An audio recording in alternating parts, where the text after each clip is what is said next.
জীবনে আরেকটা জিনিস বলেন, আমাদের এই জীবনে অনেক কাজ করি আমরা।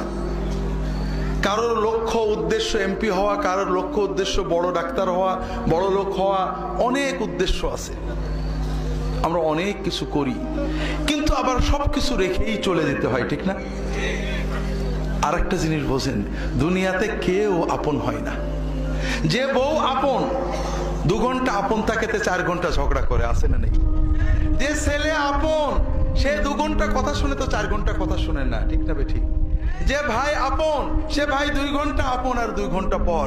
যে বাবা আপন, যে সবচেয়ে আপন মা আপন, সেও দেখা যাচ্ছে আরেক ভাইয়ের কথা শুনে পর হয়ে যায়, হয় না? হয় না হাজেরিন, দুনিয়াতে কেউ 16 আনা আপন হয় না। আমাদের এই জীবনটা পরকে আপন করার, মানুষকে খুশি করার জন্য একটা সংগ্রাম। ছোটবেলায় বাবা মাকে খুশি করার চেষ্টা করেছি, পারিনি।